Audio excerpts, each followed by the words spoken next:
Don't call me anymore, you hear? Get lost. You're great, but children don't fit into my life. Your children are your problem. He told me this after I admitted that I had 2 children. I'm Susan, but in Sacramento, everyone just calls me Sue.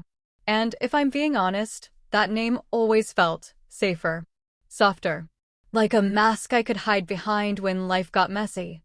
But back then, I still believed in the illusion of control, that if I worked hard enough, smiled brightly enough, and loved deeply enough, life would reward me. It didn't. All my life, I tried to be the perfect girl, the one who never disappoints anyone. I graduated high school with honors, burned through college while sleeping barely 5 hours a night, and fought my way into a management position at one of the best advertising agencies in Sacramento. I thought I was building a dream, a safe, solid future.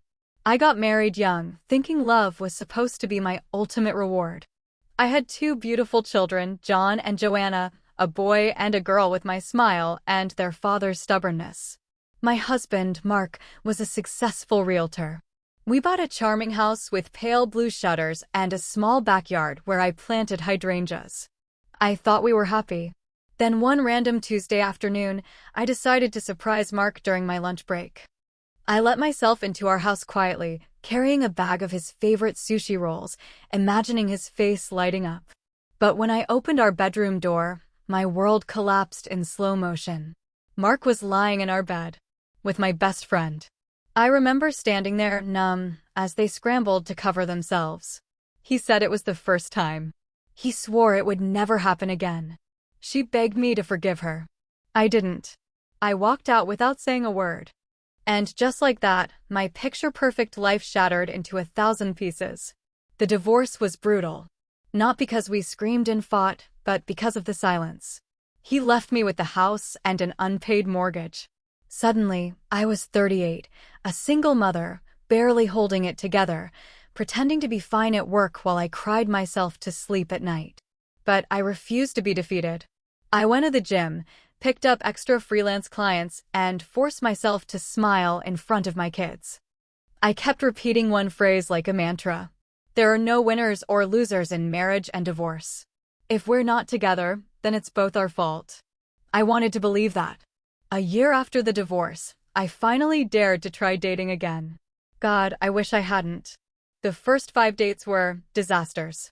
One man brought his ex-wife's dog to dinner and spent the entire evening showing me photos of her. Another admitted, before appetizers even arrived, that he was still working on himself, but hoped I could heal him. The rest didn't even make it past coffee. By the 5th failed attempt, I was convinced I'd die alone, watching reality TV in a 1-bedroom apartment while my kids built lives without me. And then I met Michael. I still remember our first date like it's carved into my bones. It was late September, that perfect in-between weather where Sacramento's evenings feel cool but not cold. We met at a wine bar downtown. Michael walked in, and for a moment, I thought someone had pulled him out of a magazine spread. He was tall, broad-shouldered, with messy curly hair that looked like it always fell just right without trying. His blue eyes had this unsettling way of holding your gaze, as though he could read your thoughts before you spoke. He smiled, slow, confident, devastating. And something inside me shifted. "You must be Sue," he said, his voice deep and smooth, like he'd been designed in a lab to break hearts. I laughed. I guess I must be. That night, I broke one of my oldest rules. We slept together on the first date. I'd always sworn I'd never do that. I believed in taking things slow, in getting to know someone first. But with Michael, logic drowned beneath the weight of chemistry. It wasn't just attraction. It felt like gravity. Michael was everything I thought I wanted. Educated, funny, ambitious. He worked in tech, building some app one didn't fully understand, but his passion when he talked about it made me want to. He knew the best restaurants, had impeccable manners, and made me laugh until my cheeks hurt. With him, I felt young again. Desired. Seen. For the first time since Mark's betrayal, I remembered what it felt like to be wanted, not just needed. But there was one thing I hadn't told him. My kids. It was my secret shame, not because I was ashamed of John and Joanna. God, no. They were my entire world. But because every man before Michael had vanished the moment I admitted I had 2 children. So I didn't tell him. Not at first. 5 dates turned into 10. We explored hidden corners of the city, tried late-night taco trucks, shared bottles of wine on my balcony, and fell asleep tangled together as though we'd known each other forever. "I won't give you to anyone," he whispered once, tracing lazy circles along my shoulder with his fingertips. I wanted to believe him. I wanted to believe in us. That's when I decided to tell him the truth. It was a warm Friday night. We were lying in my bed, the glow from the streetlights painting his jawline in silver. I slipped out from under the covers, pulled open my closet, and took out a small, framed photo. "Michael," I said softly, my voice shaking. "I want a future with you, but I have a past." I handed him the picture, John with his missing front tooth, Joanna holding a stuffed unicorn. My heart was pounding so hard I thought I might faint. "These are my kids," I whispered. "John and Joanna." For a moment, his expression didn't change. Then he smiled, that dazzling, disarming smile. He even asked me a few questions about them, and I felt my whole body exhale in relief. I thought I'd finally found someone who could love all of me. I was wrong. That night, for the first time, he didn't stay over. The next day, he didn't call. By the third day, I was pacing my kitchen, convincing myself he was just busy, that I hadn't ruined everything by being honest. When he finally answered my call, his voice was cold. Sharp. "You tricked me, Sue," he snapped. "You made me fall for you just so I'd accept your kids. That's not what I signed up for." I tried to explain, but he cut me off. "Don't call me anymore, you hear? Get lost. You're great, but kids don't fit into my life. Your kids are your problem." Then he hung up. That was the night I stopped believing in fairy tales. I deleted every dating app from my phone. I stopped checking my messages, stopped waiting for his name to light up my screen. I focused on my children, on my career, on building a life where no man's absence could break me again. But life, as I would learn, has a cruel sense of humor. Because 2 years later, I saw Michael again. At a friend's wedding. And everything I thought I'd buried came roaring back to life. 2 years. That's how long it had been since Michael hung up on me, ripping the ground out from under my feet. 2 years since I heard his voice. 2 years since I cried into my pillow while my kids slept down the hall. 2 years since I promised myself I'd never let anyone break me like that again. And in those 2 years, I'd rebuilt myself. I was no longer the Sue who waited by the phone, holding her breath for someone else's approval. I'd lost 10 pounds without dieting, just by learning to listen to my body. I started running every morning at dawn, filling my lungs with cold Sacramento air until it burned. I stopped straightening my hair and learned to love my natural waves. I started wearing lipstick shades I never dared before, deep wine reds and bold corals. I was 40 now, but looked younger than I had at 30. Not because of any miracle cream, but because I'd stopped chasing people who didn't want to be caught. And most importantly, I'd found Paul. Paul was everything Michael wasn't. Stable. Gentle. Grounded in a way that made me feel safe. We met at an advertising convention in Chicago, both of us representing our agencies. He saw me across the conference room and walked straight up as if we'd known each other in another life. Where Michael was intoxicating chaos, Paul was steady warmth. He listened more than he spoke, laughed with his whole body, and looked at me like I was the only person in the room. From the very beginning, I told him the truth about my life, my divorce, my kids, the messiness of it all. And he didn't flinch. Not once. The first time he came to my house for dinner, John challenged him to a game of chess and Joanna made him promise to attend her school play.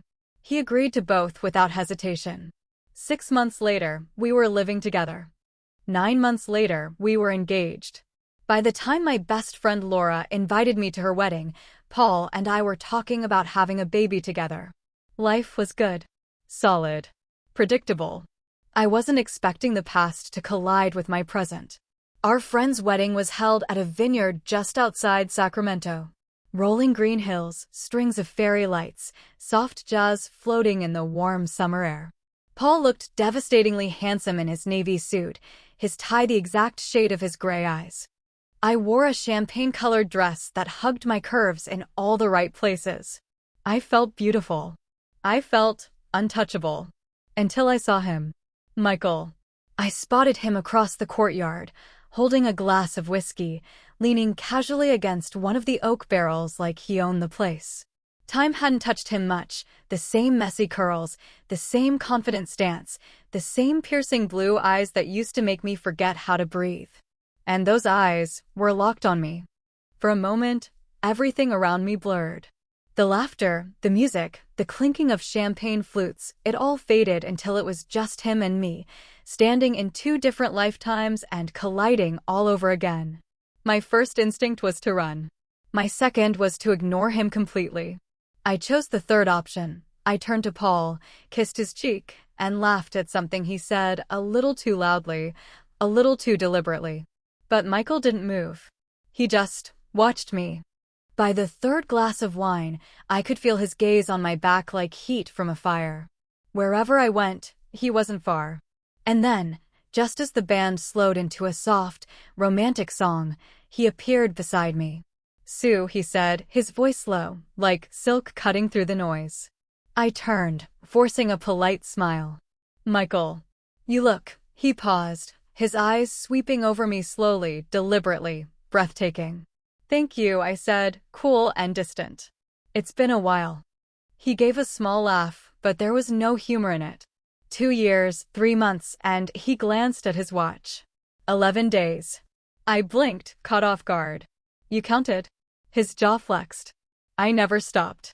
Paul was pulled away by one of his colleagues just then, leaving me and Michael alone in the corner of the courtyard. The band started playing a cover of "At Last" by Etta James. Michael extended a hand toward me. "Dance with me." I shook my head. "I don't think that's a good idea." "Why?" "Afraid I'll remind you what it felt like." I swallowed hard. "Afraid you'll remind yourself of what you threw away." For a moment, his confident facade cracked. "I was an idiot, Sue," he said quietly. I didn't understand. I thought kids would complicate everything, and I wasn't ready for that responsibility. But I see it now. I see you now. He stepped closer, his voice dropping into a whisper meant only for me. "And I've missed you. God, I've missed you." I should have walked away. I should have shut it down right there. But instead, I stood frozen, every nerve alive with memory. Then he leaned in, his breath warm against my ear. "I still dream about you," he murmured. "About us. About the way you taste, the way you sound when." I pushed him back sharply, my cheeks burning. "Don't," I hissed. "Don't you dare." Paul returned just then, wrapping his arm around my waist. I clung to him like an anchor in a storm. But Michael wasn't finished. Later, during the bouquet toss, he cornered me in the garden behind the venue, away from the crowd and the music. Fireflies blinked in the dark as he stared at me like a starving man. "I've changed," he said simply. "I want you. All of you. Your kids, your chaos, your everything. I was blind before, Sue, but I see you now." I opened my mouth to respond, and stopped. Because that morning, hours before the wedding, I'd taken a pregnancy test. And it was positive. Paul's child. Our child. Michael didn't know it yet. I looked him straight in the eye and said softly, "You're too late." The confusion, then panic, then realization flashing across his face. I'll never forget it. But that was only the beginning. Because Michael wasn't the kind of man who walked away quietly. And that night, something happened that would change everything. I didn't sleep that night. Not because of the wedding. Not even because of Michael's words echoing in my head like a song I couldn't turn off. It was the pregnancy test. That thin, pink line staring back at me in my hotel bathroom that morning, my hands shaking as I clutched the plastic stick like it was a verdict on my entire future. I hadn't told Paul yet. I hadn't told anyone. The news was still so raw, so fragile, that even breathing too loudly felt like it could shatter it. And then, hours later, Michael appeared at the wedding. Of all the people of all the days, it had to be him. Paul noticed something was off on the drive home. "You've been quiet," he said softly, his hand resting on my knee. "Did something happen?" I forced a smile, staring out the passenger window. "Just tired." It was a long day. He didn't push. That was one of the things I loved most about Paul. He gave me space when I needed it. But his silence also made me ache.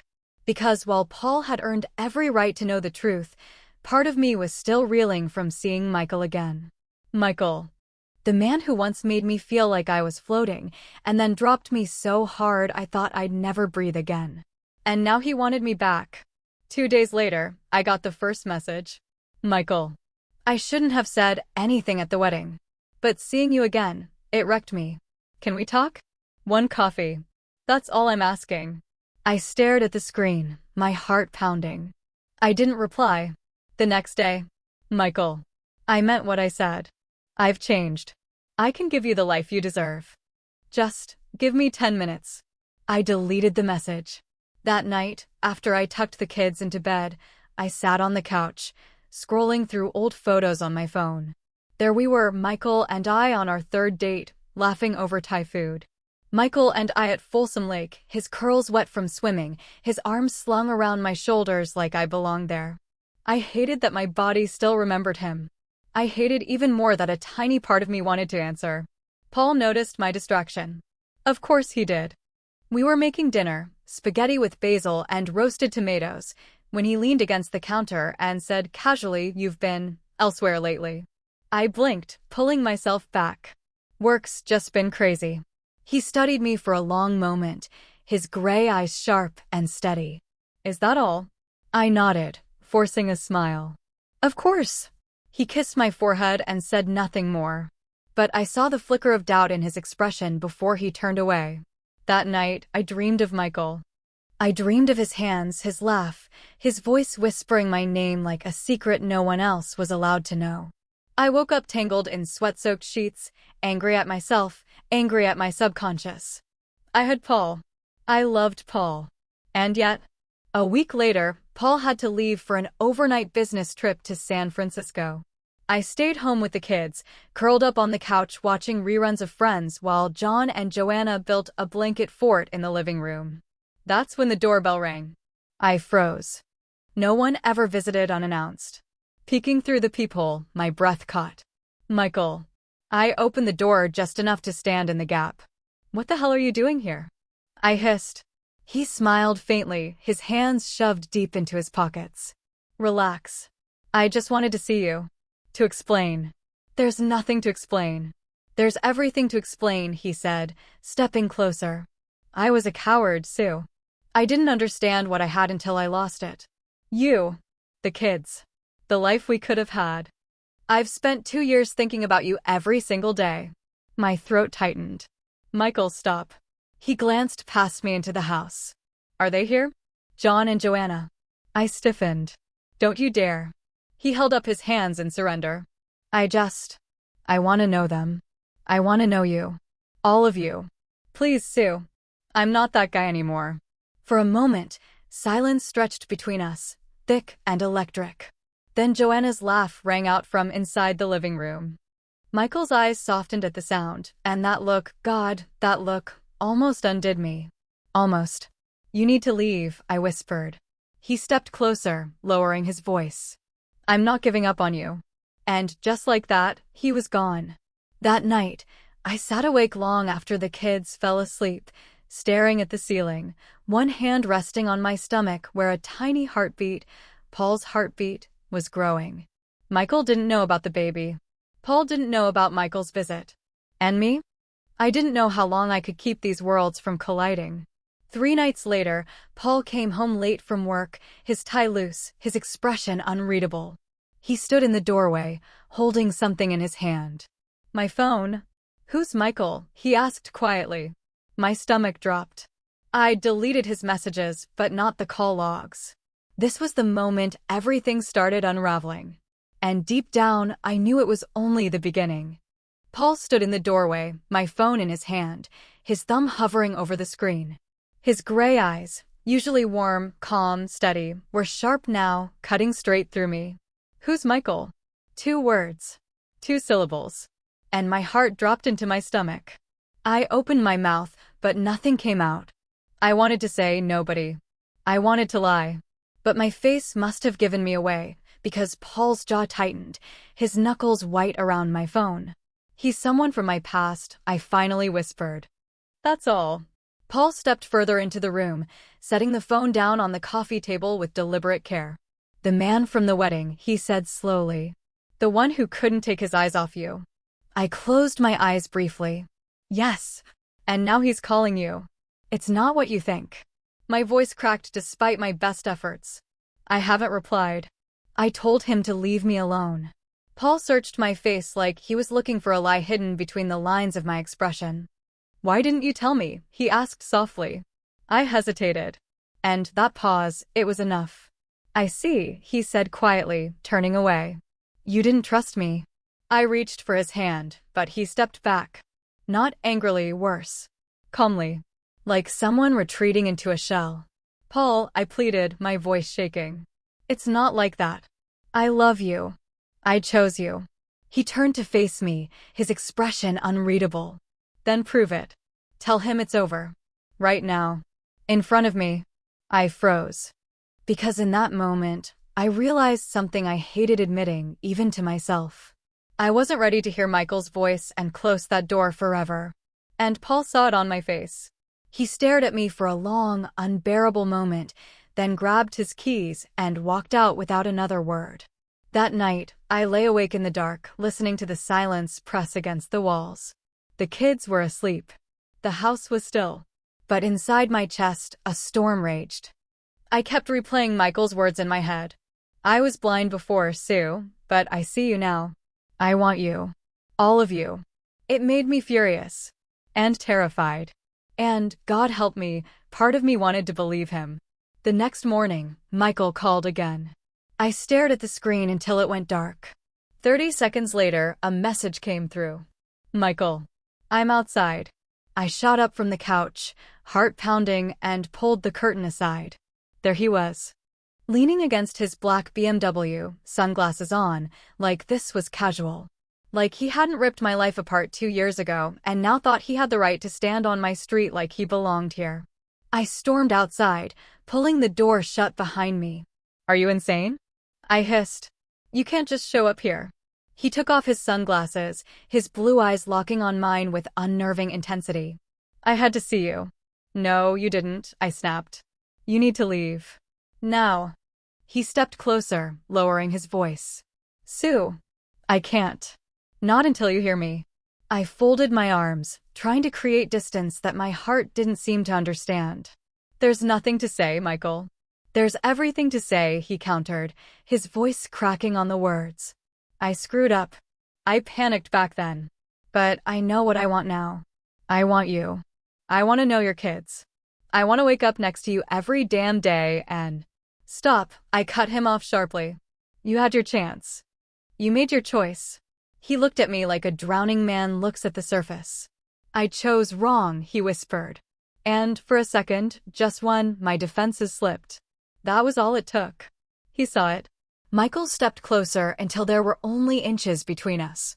I could smell his cologne, warm cedar and smoke, the same one that used to cling to my pillow for days after he left. Tell me you don't still feel this, he said softly. Look me in the eye and say it. I opened my mouth, and nothing came out. Behind me, the door creaked open. Paul stood there, silent, watching. His expression wasn't anger. It was worse.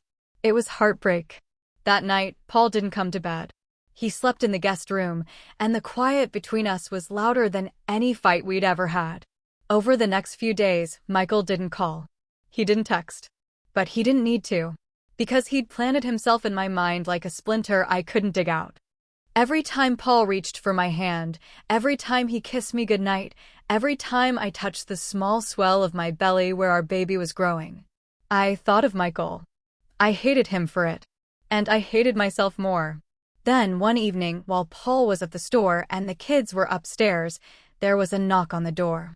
I knew. Before I even opened it, I knew. Michael. This time, he didn't wait on the porch. He stepped inside like he owned the air between us. You're pregnant, he said quietly. I froze. How do you know? His gaze dropped to my stomach, then back up to my face. I saw the test in your bathroom the night of the wedding, he admitted. I didn't say anything then, but I know. My throat went dry. That's not your business, Michael. His jaw clenched. It should have been. For the first time since he came back into my life, I saw something dangerous in his eyes. A desperation that scared me. "You can't have this life with him," he said, stepping closer. "You belong with me. You know you do." I backed up instinctively until my shoulders hit the wall. My pulse thundered in my ears. "Get out," I whispered. But Michael didn't move. "Not until you admit it," he said softly, his face inches from mine. "Not until you admit you still love me." And for one terrifying second, I wasn't sure I could lie. That's when Paul's car pulled into the driveway. I shoved Michael back, my voice low and sharp. "Leave. Now." He hesitated, then left without a word, his tires screeching against the asphalt as he sped away. But as I stood there, shaking, one thing became horribly clear. Michael wasn't going to stop.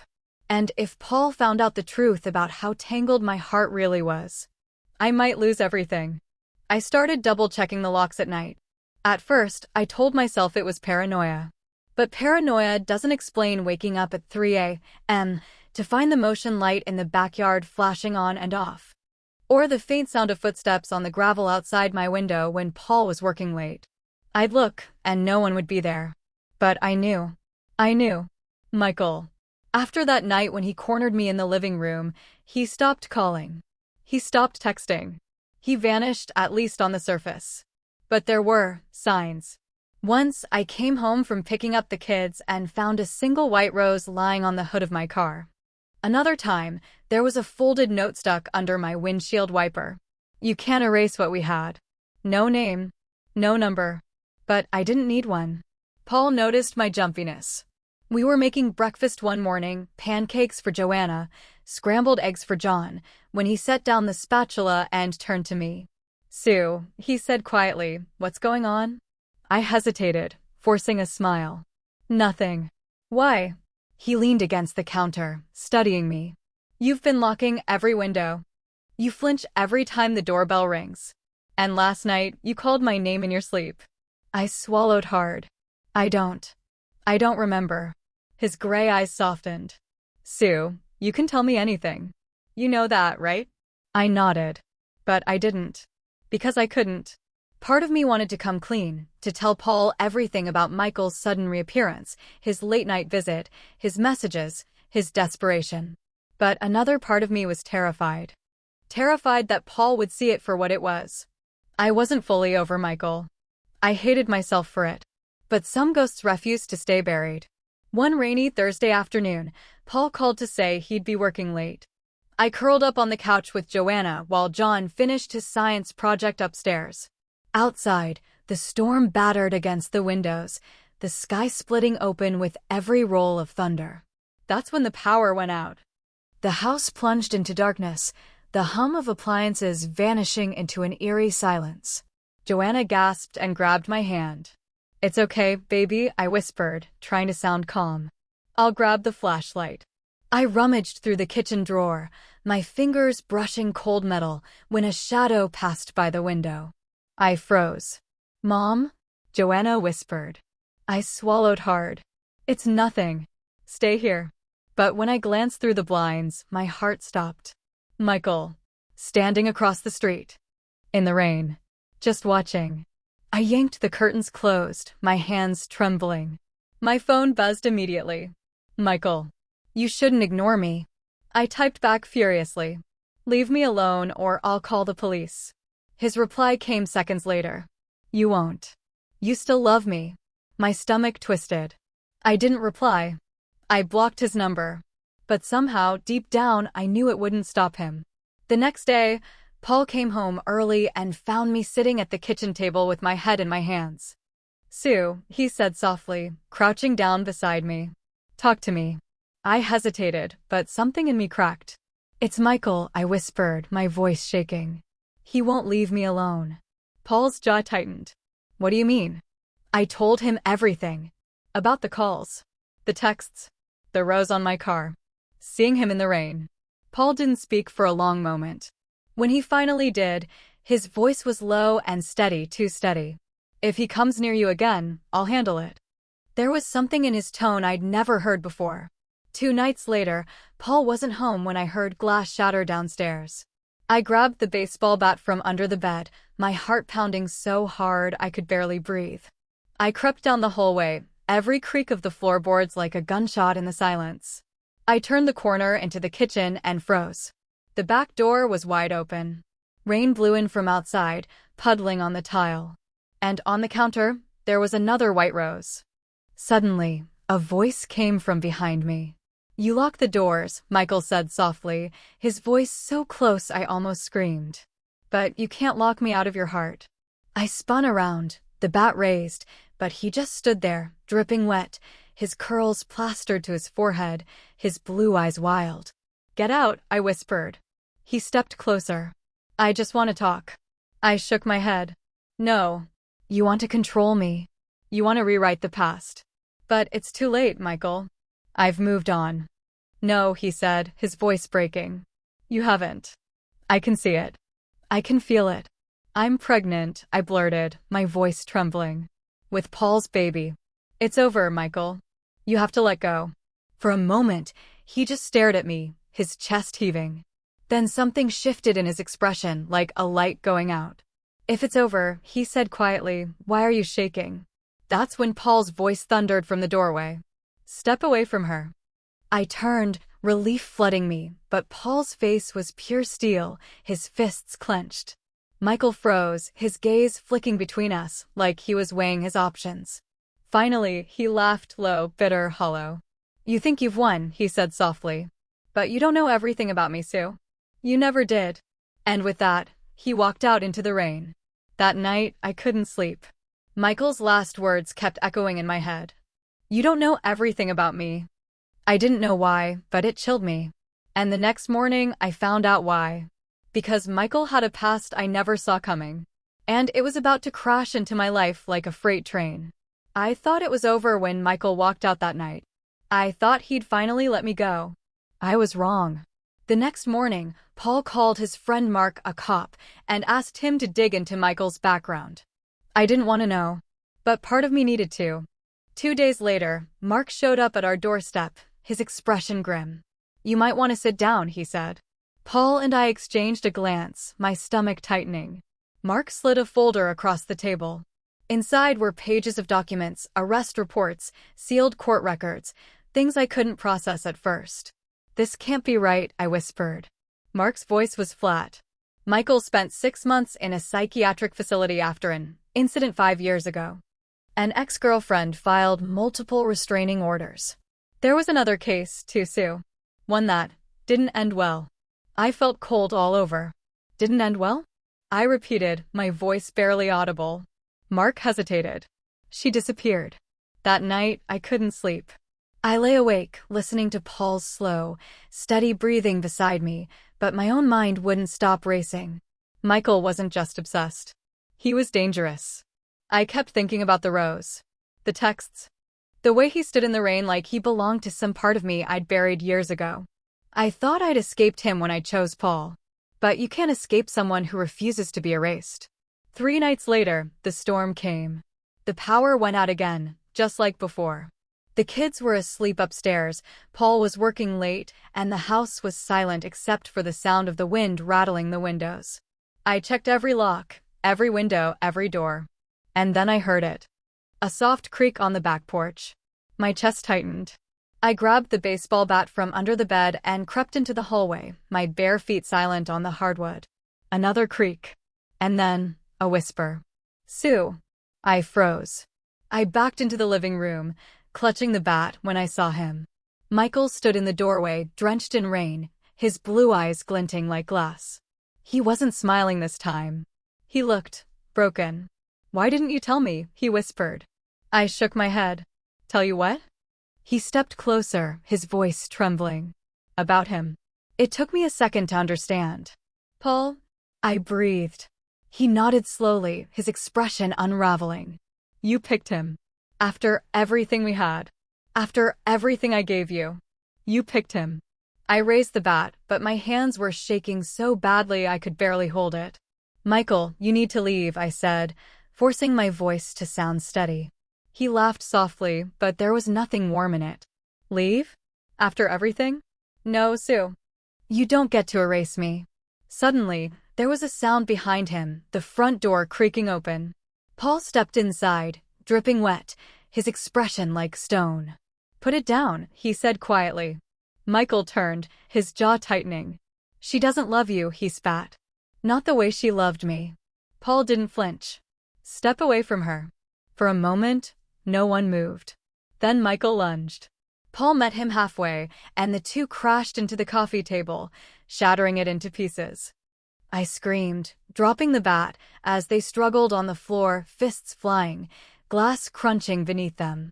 Michael grabbed a shard of glass, raising it high, but Paul caught his wrist just in time, twisting it until the shard clattered away. Stop! I cried, my voice cracking. Please stop.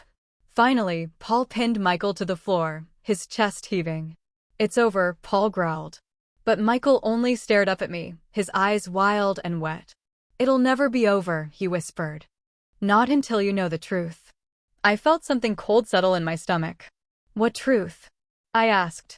Michael smiled, a small, broken thing. Ask him, he said, jerking his head toward Paul. I blinked, confused. What are you talking about? Michael's voice was soft, but his words cut like glass. Ask Paul why he really came back into your life. I turned to Paul, my heart pounding, but his face was pale, too pale. Sue, don't listen to him, he said quickly. He's trying to. Trying to what?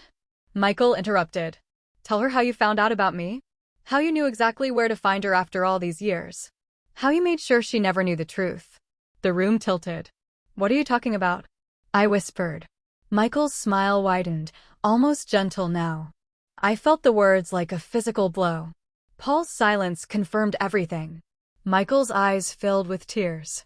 I thought you knew, he whispered. I thought you knew why I came back. He lied to you, Sue. He's been lying for years. The air between us felt heavy, electric, dangerous. And in that moment, I realized I didn't know which of them I could trust anymore. Michael was taken away that night, trespassing, assault, resisting arrest. But his words lingered like poison. Paul begged me not to believe him, but deep down, a part of me already did. The silence between Paul and me was becoming unbearable. I didn't know how to trust him again. I just waited until the kids left for school, sat across from him, and asked quietly, Are you ready to tell me the truth? And then, he began to talk. Our first meeting at that advertising exhibition, it had been carefully staged. He had known me long before that day. He first saw me when I started dating Michael. Because Paul had been Michael's friend. When Michael broke up with me, Paul began following me, quietly watching from a distance. He fell in love, but didn't dare come up and introduce himself. I thought the truth would be much darker than that. Michael was released on bail a few days later. This time, I took my phone and finally dared to call him. Stay out of my life. Build your own. Forget me. I have children, a husband, and a future. I didn't justify myself. I didn't apologize. I simply walked away and went on living my best life. And I never once regretted that the man who once seemed so perfect had left me because he didn't want to date a single mother of two.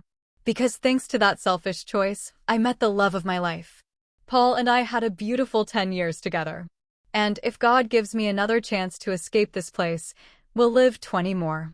Right now, I'm lying in a hospice bed after chemo. Paul is raising our 4 children. He's preparing John and Joan for college, driving Christine to her acting classes, and Sebastian to football practice. I love him deeply, but sometimes I still think of Michael. He was a bitter lesson in my life, harsher than betrayal, harder than divorcing my first husband. Recently, I stumbled upon his post on Instagram. His wife had left him, abandoning him with 2 kids in his arms. That I did not expect. I wanted to take revenge on him so much. Then I tried to forgive him. And now I just watched as karma did everything for me.